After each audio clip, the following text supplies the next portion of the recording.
I will focus my speech on the cost of living, a topic which the Workers' Party believes deserves closer scrutiny by the government for the remainder of the term and beyond.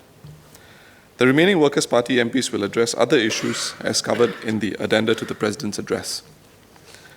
In the last few years, cost of living issues have dominated the headlines, and more price rises are on the way, with a prospective hike in the goods and services tax in the near future, raising anxieties further. More than 1 year ago, in the wake of the announcement of a hike in water tariffs, Deputy Prime Minister Teo Chee Hean sought to assure the public that the price of coffee should not go up in the aftermath of the water hikes, because the cost of coffee in a cup is much, much less than 1 cent, and that the public should not be scared of untrue stories about coffee prices. While this is true in a mathematical sense, just a few days ago, a Chaopao report confirmed that one of the largest coffee shop chains had increased the price of coffee, citing rising overheads. One response to preempt cost of living concerns by the government at Budget 2018 has been to enhance the GST U-Save voucher, with each eligible household standing to receive $5 more every 3 months between 2019 and 2021 to compensate for the recently announced carbon tax. The PAP government's philosophy has always been to target assistance. For those who govern, the fear of overly generous welfare payouts for the able-bodied comes with a warning.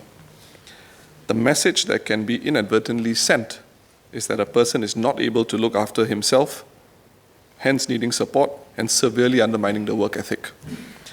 Singaporeans should not dismiss this concern. But parallel expectations and considerations apply equally for the government too. At the Committee of Supply debate this year, the Transport Minister confirmed that Singaporeans can expect to see a rise in transport costs in the very near future too, to reflect growing network capacity and ridership.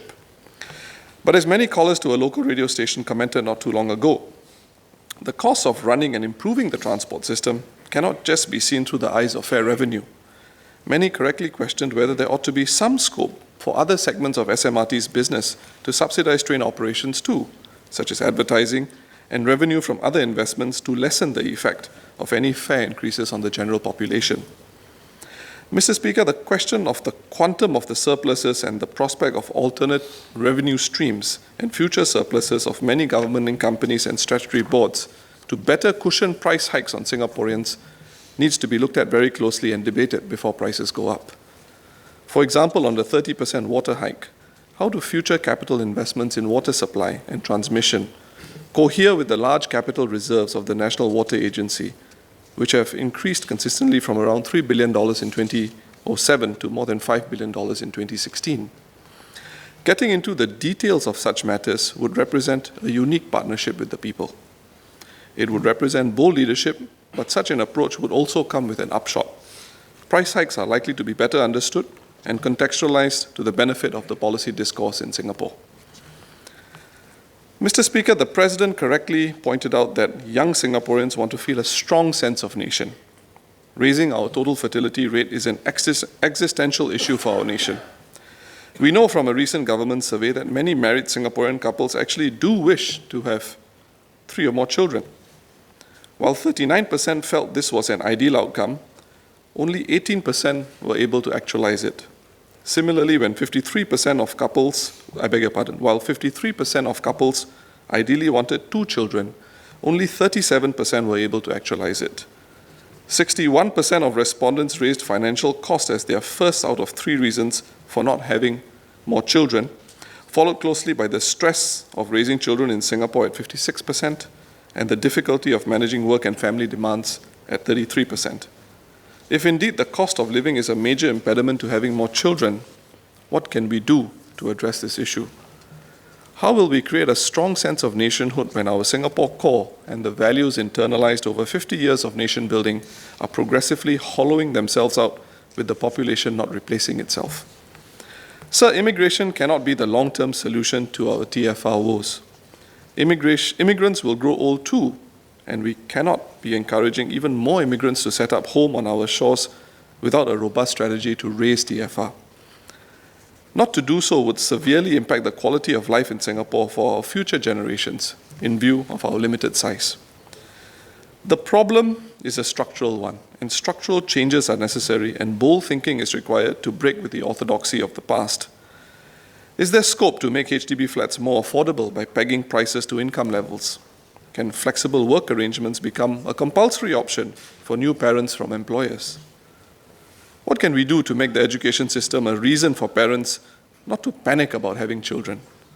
Is there scope to introduce more child support tax credits for low and medium income parents, which can be scaled back progressively as household income increases? Unlike their predecessors, the 4G leadership are coming into power when expenditures will rise in concert with the changing demographics of Singapore. But that is only half the story. On the question of finances, the inclusion of Temasek into the Net Investment Returns Contribution, or NIRC, framework from 2016 has also put more money and, by extension, more political capital in the hands of the current government and 4G leaders than any generation of PAP leaders. This is without having to even call on the President to unlock the reserves. To put this in perspective, the overall budget surplus for this term of government for financial year 2016 and 2017 is currently at $15.7 billion. And this is after transfers to endowments and trust funds like the GST voucher fund. The $15.7 billion could potentially cover two more Pioneer Generation packages of about $8 billion each, covering almost an additional 1 million more elderly, and this is only taking into account the accumulated surplus out of 2 of the 5 years of this government's term. In comparison, the first and only drawdown of the reserves in 2009, requiring presidential approval, amounted to $4.9 billion for the Jobs Credit Scheme, which extended a cash grant for every local worker on a qualifying employer's payroll, with a smaller amount allocated to financial institutions for the Special Risk Sharing Initiative. With $15.7 billion in hand today, and given the putatively stable formula for NIRC withdrawals in spite of market fluctuations, the picture for the immediate future does not appear to be one of a government needing money to stay afloat or needing to tax the population as a result, raising the cost of living. We are told more money is needed for healthcare and other areas in years to come.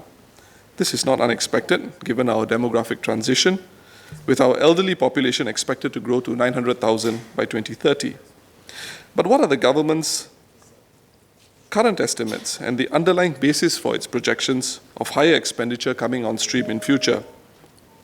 This information needs to be shared so that the public are clear-eyed about the sufficiency of the budget at the government's disposal to help Singaporeans with the cost of living today. In conclusion, sir, the President's call not to eschew bold changes is not one that should preoccupy the 4th generation leadership alone. The leadership transition from the 3G to 4G leaders also presents a unique opportunity for each Singaporean to question what we can do to make Singapore a better home for all of us. The leadership team is no longer just the political leadership. Singapore needs a special breadth and depth of leadership if it is to succeed. Leadership in every field of industry, from trade and industry to sports, arts, and culture. If Singapore is to thrive as the immediate geopolitical situation shifts, and separately, the challenge of an aging society, inequality, and an extremely low TFR confronts our small country, boldness should be part of our national character too. At its core, the transition from the 3G to 4G leaders must be accompanied by a transformation of our society which creates the conditions to engender a confident people. The impetus and authority behind the new boldness in Singaporeans should hearken back to the title of the President's address, a call for a strong people-government partnership to build our future Singapore. A people who exercise independent judgment and who are empowered to support Singapore and to move forward together. Finally, Mr. Speaker, I would like to put on record my thanks for Minister Chan Chun Sing's words on the Workers' Party and Mr. Lau Tia Kiang's contributions over the years. The Workers' Party will always bear in mind the national interest in our deliberations and endeavour in the interests of Singaporeans and Singapore. Thank you.